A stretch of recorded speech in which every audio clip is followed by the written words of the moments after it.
During a violent storm at 2 a.m., a former Navy SEAL named Ethan hid alone in an attic, trying to escape his past. Then came a weak knock. On his doorstep stood an elderly woman and a little girl, freezing, homeless, and out of time. He opened the door, and that single act didn't just save them, it saved him. Before we begin, tell us, where are you watching from? Drop your country in the comments below. This story will show you what a true miracle looks like. Rain hammered against the attic windows in steady, relentless sheets, turning the glass into a trembling mirror of the Seattle harbor below. The night was soaked in cold and loneliness, the kind that slid into a person's bones and stayed there.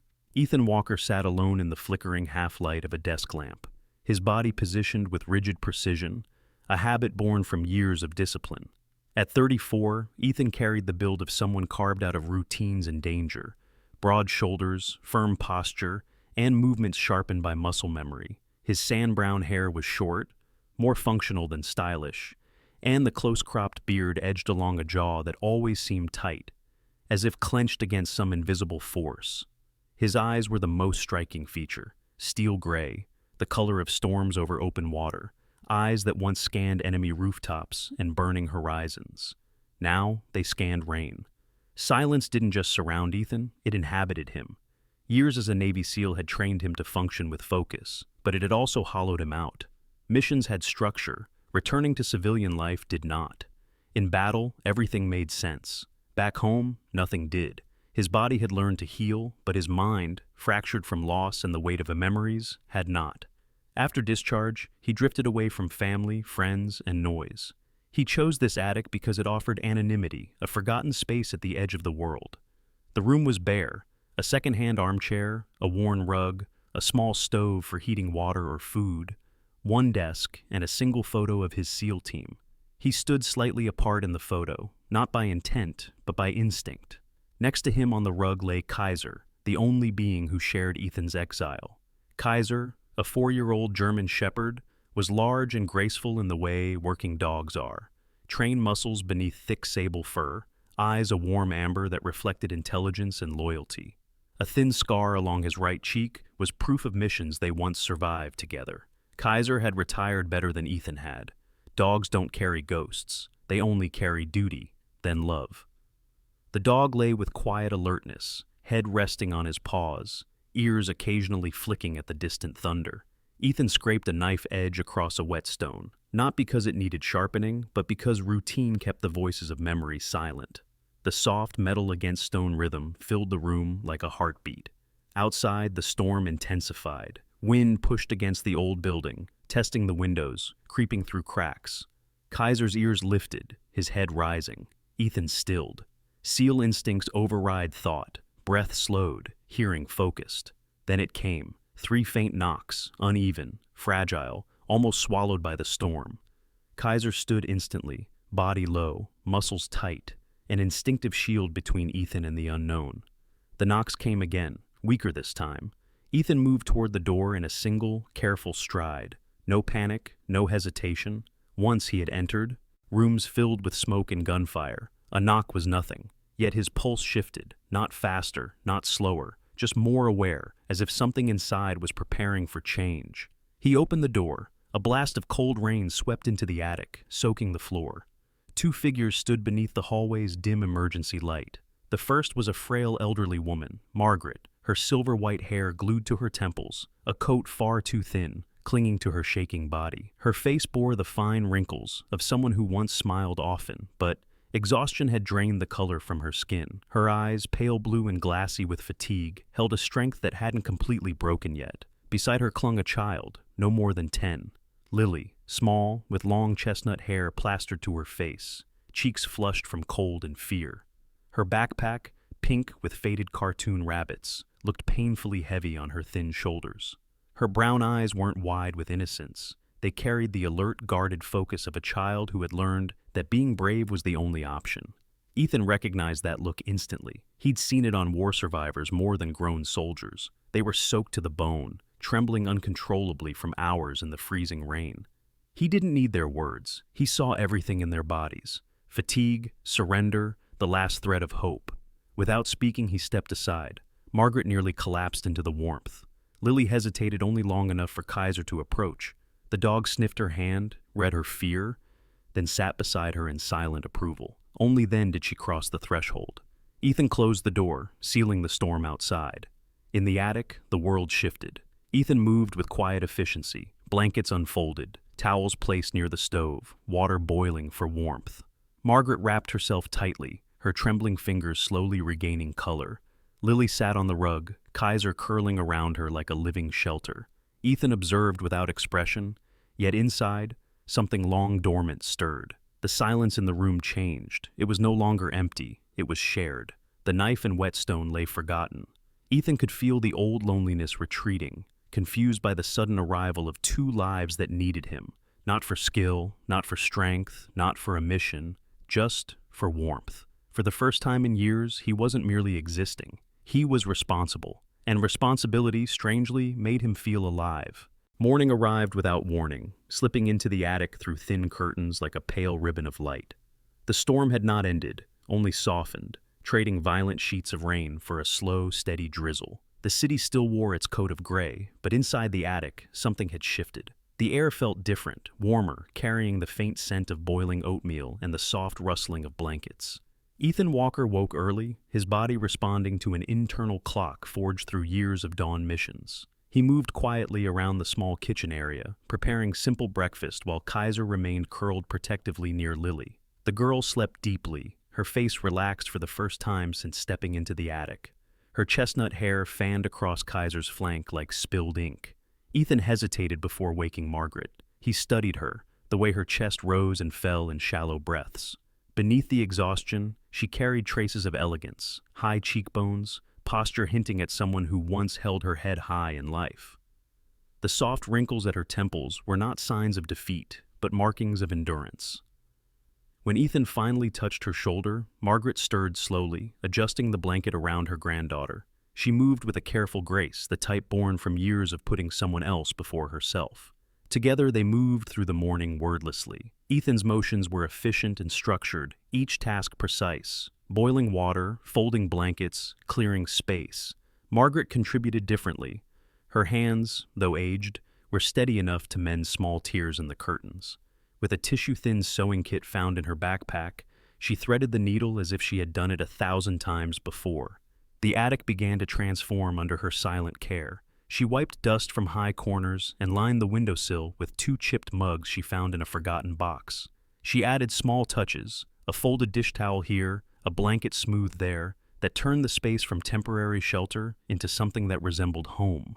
Lily joined them later, brushing hair away from her face. Standing close to Margaret, she looked small and guarded, but curiosity flickered in her brown eyes as she surveyed the attic. She walked barefoot, carefully avoiding the cold spots on the floorboards. Kaiser nosed at her gently, nudging her toward the small space near the stove where warmth pooled like sunlight. The dog had already chosen his role. He watched her with the steady patience only animals possess. Lily placed her hand on his head, and Kaiser's tail tapped once against the rug, a soft percussion of acceptance. Ethan tried not to watch them, yet he couldn't stop himself. Watching Lily's hands move across Kaiser's fur felt like witnessing something sacred, a bond forming, a fortress being rebuilt. This was the first new rhythm to enter his world in years. Ethan had spent so long living inside his own head that he barely recognized what it meant to exist with others in the same space. He moved to fix a loose window hinge, something he had ignored for months, using tools laid out neatly from habit. Margaret stood nearby, watching. She did not hover or offer instructions. Instead, she held the screws between her fingers, passing them to him when he needed them without being asked. Her presence was quiet but helpful, like a guiding thread. It occurred to Ethan that he had not worked beside another person in years, not since the SEAL team. In the military, your hands, your breath, your heartbeat had to sync with others. You moved as one. After losing teammates to explosions and ambushes, Ethan had promised himself he would never tether his life to anyone again. Yet, here he was, accepting a screw from an elderly woman, and it felt like cooperation. It felt like trust. While he repaired the hinge, rain slowed to a drizzle. Outside the window, the world blurred. Cranes, dock lights, ships, all softened by mist. For the first time since he arrived in Seattle, Ethan didn't feel the need to hide from the city or what remained of his past. Lily wandered, exploring carefully. She found the framed photo on Ethan's desk, the one showing his SEAL team. Though she didn't ask questions, she lingered on the picture longer than expected. Her fingers hovered over Ethan's image, the man who stood slightly apart from the group. Maybe she recognized that posture, the stance of someone who belonged everywhere but felt like he belonged nowhere. Kaiser shadowed her, offering silent reassurance. He followed her movements with a protective gaze, nudging her hand if she strayed too close to the window ledge or a sharp corner. He walked with the calm authority of a retired working dog, focused, responsible, but softened by the innocence of a child who didn't see him as a tool but a friend. Afternoon settled in silently. Margaret brewed tea from a small pouch she kept in her backpack. The tea was weak, almost just warm water flavored with history, but the steam curled into the attic air like a blessing. She handed Ethan a cup with a slight tremor in her hands. He accepted it without protest. That alone was a miracle. He stood at the window, cup warming his palms, watching rain drip slowly from the roof. Behind him, Lily crafted a small arrangement of feathers, a smooth pebble, and a broken seashell she found in a dusty drawer, a child's attempt to decorate the room. She placed it on the desk next to the SEAL photograph. Kaiser lay beside her, paws crossed, ears relaxed. The shift was subtle, almost invisible, but undeniable. The attic no longer felt like a bunker. It felt like something living, something breathing, something shared. Margaret reorganized the shelf near the stove, stacking canned food with care, as though order itself could create peace. Ethan noticed that her movements were slow, at times forced. Her exhaustion wasn't just from the storm. It was deeper, the kind that came from months, maybe years, of trying to protect a child with nowhere to go. He felt something tighten in his chest when she paused to catch her breath. Ethan didn't know how long they would stay, and he didn't ask. All he understood was that allowing them to remain felt right in a way nothing had for years. The attic's silence was no longer empty. It had become a refuge, a transition, a beginning. Ethan didn't know that in opening the door, he had opened something far more difficult, his heart. The rain finally stopped sometime in the night, leaving the city washed clean and reflective beneath the early morning light. Sunlight pushed through the attic window in soft streaks, illuminating the space that had once felt like a bunker and now looked lived in. Blanket edges were tucked neatly over the back of the chair. A mug sat beside a seashell Lily placed near Ethan's SEAL team photograph. The atmosphere in the attic had changed, not dramatically, but subtly, like a breath being held for too long and finally exhaled. Ethan Walker woke before the others. His internal clock did not require an alarm. Years of deployment had molded his body into a precise instrument. Yet instead of starting the morning rigid and guarded, he lingered for a moment. Kaiser lay near Lily again, their proximity forming a shape that looked unmistakably like family. The dog's thick sable coat rose and fell with slow, steady breathing. Lily's small hand rested loosely around Kaiser's front leg, fingers curled into the fur, as if she feared losing the security she had just found. Ethan watched silently from across the room. Something warm and unfamiliar settled in his chest. It wasn't obligation. It wasn't responsibility. It was belonging. He brewed coffee while Margaret stirred, her movements slow but purposeful. Her silver hair looked softer in the morning light. She rose carefully, smoothing the blanket as if tidiness could repay hospitality. Ethan noticed she examined her surroundings not with judgment but gratitude, memorizing every detail as though this attic was temporary but precious. She had that quiet dignity of someone who had lost much but chose gratitude over bitterness. When Lily woke, she moved with cautious lightness, bare feet soundless against the wood floor. She wasn't sure how loud she was allowed to be. Children who move like that have learned too early that noise can be punished or unwanted. Ethan recognized this instinctive restraint. It was the same way he learned to move in houses where grief lived. Without a word, he placed a bowl of oatmeal in front of her. She gave him a small nod, not permission, but trust. Margaret helped wash dishes afterward. Her hands shook occasionally, a tremor so slight Ethan might have missed it, if not for the way she used both hands to hold the sponge. She tolerated no fuss. She folded towels, smoothed wrinkles, straightened edges of blankets, creating order like she was stitching pieces of her life back together. Ethan felt a slow, dawning respect for her. She didn't plead for help. She contributed. She mattered. Later that afternoon, the attic grew busier. Lily sketched in a small spiral notebook she pulled from her backpack. She was not doodling meaningless shapes, but drawing Kaiser. Her small strokes were careful and precise, capturing his strong muzzle and the scar on his cheek. She drew Ethan next, just his outline, but she placed him close to Kaiser. Lily's drawings did not lie. She saw the world as it was. Ethan was the one who stood between danger and safety, just like Kaiser. Ethan repaired a loose floorboard, kneeling on the rug with tools spread carefully around him. Lily watched with curiosity and offered him a small screw without being told. They worked in silence, but it was not the strained silence of strangers. It was the comfortable quiet of shared presence. In the afternoon, Margaret decided to reorganize the shelves above the stove. She stood on tiptoe, her thin frame stretching to reach the top. Ethan moved toward her out of instinct and steadied the shelf. She smiled at him, a small but genuine curve of lips that held years of loss and the strength to keep going anyway. Ethan wondered how long she had been responsible for more than herself. The answer was written in the way she carried her shoulders, slightly bent, not from weakness, but from bearing someone else's weight too long. Kaiser's reaction to the addict's new routine was subtle but clear. He stayed close to Lily, his protective nature guiding him instinctively. His amber eyes followed her movements, not with suspicion, but with loyalty. If she walked to the far side of the attic, Kaiser followed. If she sat, he settled beside her. He had become her sentry, and without realizing it, Ethan had become hers too. For the first time in years, Ethan sat at the small table not as a guard, not as a survivor, but as part of something. They ate together.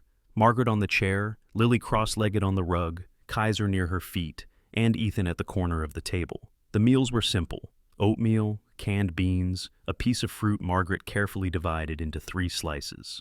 There was no abundance, no feast, but there was unity. What they shared filled something deeper than hunger. After dinner, Ethan stepped to the window. From the attic, he could see the harbor lights reflecting on wet pavement. Once, that sight symbolized freedom, an exit from society.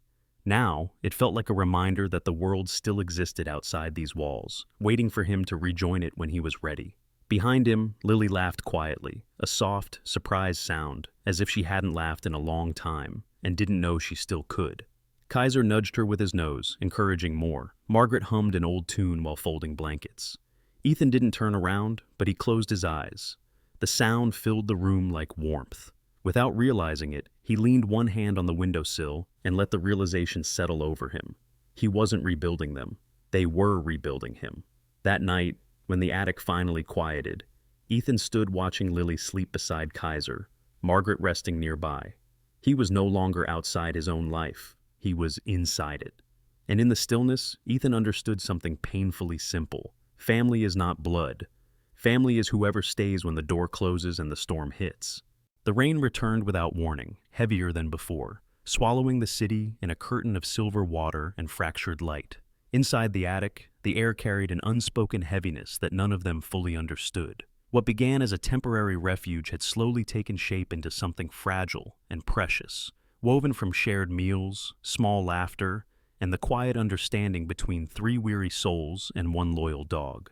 Ethan Walker felt the change the moment Margaret's breathing shifted. Subtle at first, then sharp.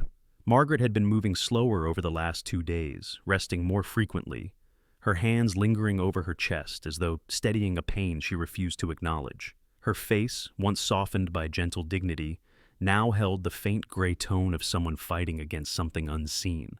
She tried to hide it, folding blankets, wiping the table, offering smiles to Lily, but exhaustion clung to her shoulders like a weight that no hand could lift. Lily noticed before Ethan did. Children sense absence before truth.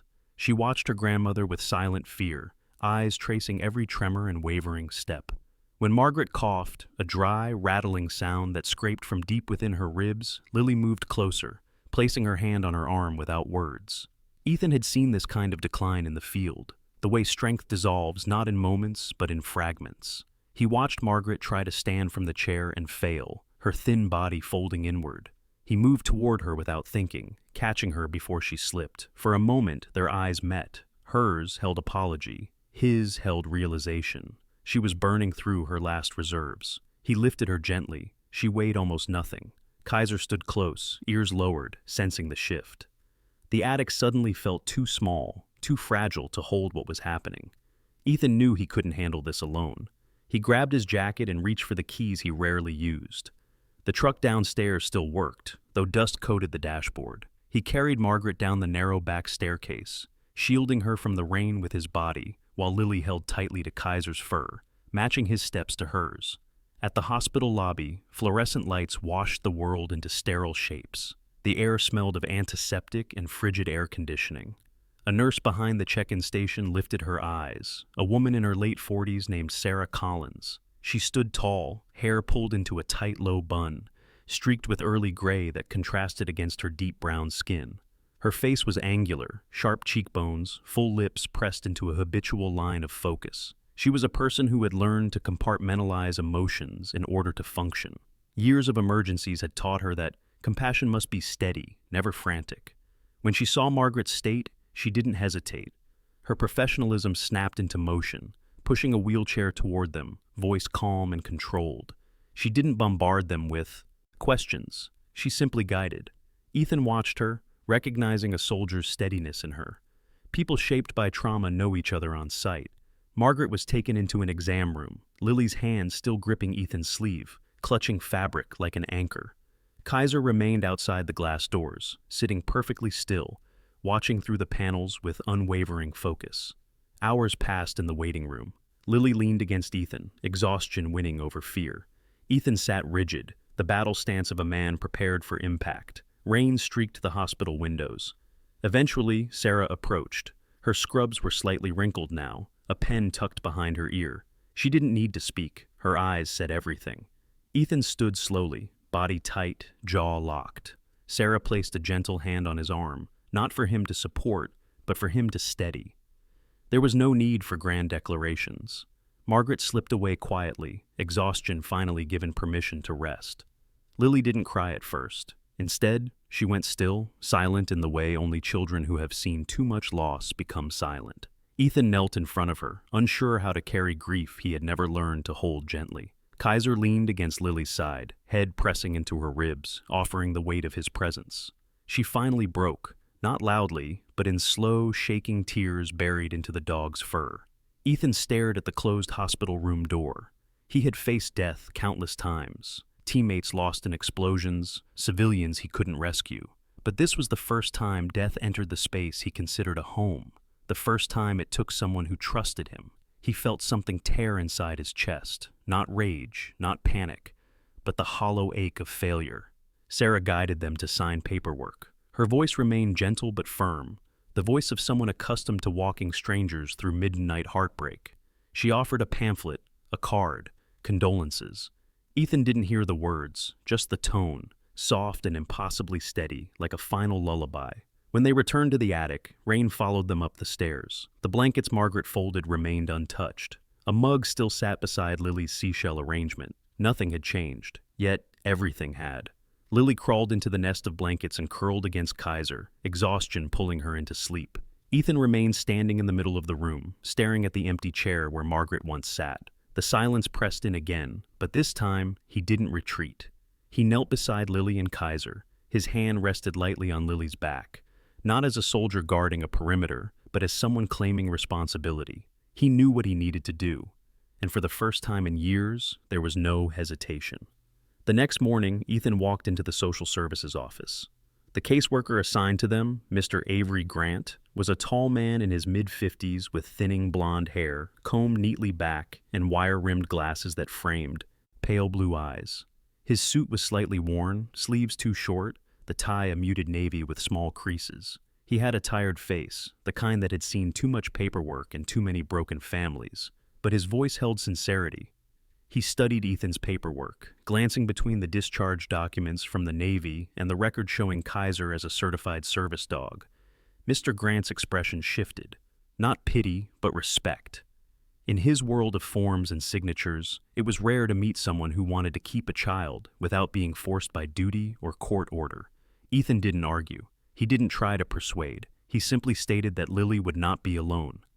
When he left the office, temporary guardianship documents in hand, rain had stopped. The city looked washed clean. Back in the attic, Lily sat near Kaiser, holding the dog's paw like a promise. Ethan placed the documents on the table. Lily looked at them, then at him, and without needing to say anything, she leaned into his side. He rested his hand on her back. A soldier once trained only to protect, now learned to nurture. For the first time, he belonged not to a team, not to a mission, but to someone who needed him. The morning after the paperwork was signed, the world seemed changed, though the sky wore the same gray overcoat of Seattle rain. Water traced down the attic window in long threads, but the sound of rain no longer echoed against hollow walls. It landed instead in a space that held breath and heartbeat, a space that carried purpose. Ethan Walker stood at the small kitchen counter, hands wrapped around a chipped mug of coffee. He wasn't staring into the mug, he was staring at Lily. She sat on the wooden floor with Kaiser, the dog curled protectively around her like a living shield. Lily whispered occasionally and drew small shapes in the fur on Kaiser's back. Kaiser accepted her touch with the steady patience of a guardian who had chosen his person. A week earlier, Ethan had lived in silence. Now, the attic vibrated with gentle noise. Pencil against paper, Kaiser's relaxed breathing, the distant hum of rain. Lily had become part of the space, not a visitor. She organized her few belongings in a small box under the window. She folded her blanket neatly each morning. She fed Kaiser pieces of apple when she thought Ethan wasn't looking. She was adapting with the instinct of a child who had learned to build a home out of whatever scraps the world gave her. Ethan watched her and recognized something in her resilience. She wasn't afraid of the world, only of being unwanted by it. He understood that better than he wished he did. The first real decision came when Lily pointed at the empty wall near the desk. Ethan followed her gaze and realized that the attic had always been a room for hiding, not living. The walls were bare, the furniture practical. Lily quietly taped her drawing of Kaiser next to the old seal photo. The picture was simple, Kaiser standing tall, Lily holding his paw, and Ethan behind them, a silhouette with a heart drawn over his chest. No words, no label, just belonging. Ethan's breath tightened. He didn't know where to place that feeling. So, instead he began to build something he could understand. Structure. He planned a routine, breakfast at 7, walks with Kaiser at 8, Lily reading or drawing during the afternoon, her feet swinging off the edge of the chair while Ethan repaired loose boards or fixed what the building's landlord neglected. Structure had saved his life in war. Maybe it could save his life now. A new character entered their world 3 days later when Ethan took Lily to a local corner market. The market was small and cluttered, owned by Tom Reyes, a man in his early 60s with a solid frame and a beard that grew in white, uneven patches. His skin was warm brown from decades of hauling produce and standing in the sun at open-air stalls. Tom had one eye slightly clouded, an old injury from his time working at sea years ago, where a snapped rope left a permanent scar on his brow and a roughness in his voice.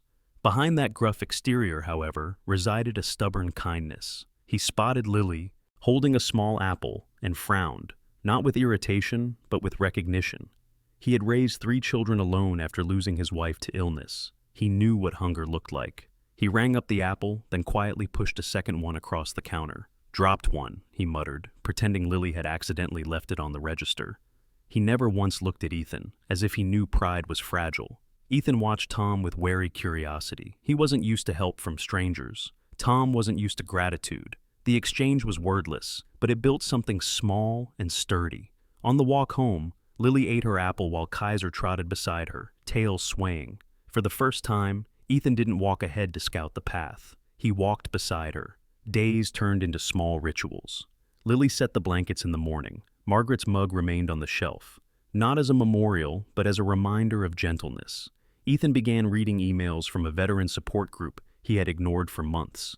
Kaiser learned Lily's rhythms. She talked to him before bed, pressed her forehead to his nose when she was sad, and Kaiser responded with the unwavering devotion of a creature who understood loss without needing explanation. The attic gained color gradually. Lily taped her drawings to the wall, Kaiser in heroic poses, Ethan repairing a window, a small family at the kitchen table. She covered the old raw walls with proof that the attic was no longer a hiding place. Ethan repaired the creaking step on the staircase. He replaced the broken light bulb in the hallway. He bought a second pillow. Each change was small, but together they formed something new, not routine, not obligation, a life. At night, when Lily and Kaiser slept close together, Ethan stood at the window and watched the distance where the water merged with the sky. Once that view had whispered escape, now it whispered future. He He placed his palm on the cold glass and felt something shifting inside him. Not a sudden revelation, but the slow thaw of ice that had formed around his heart. He didn't know when it started. Maybe when Lily first rested her head on his arm in the hospital. Maybe when Kaiser nudged her hand encouragingly. Or maybe when Margaret breathed her last breath, trusting him to carry on what she could not. One night, Lily gently crawled onto the chair beside him. She didn't speak. She didn't have to.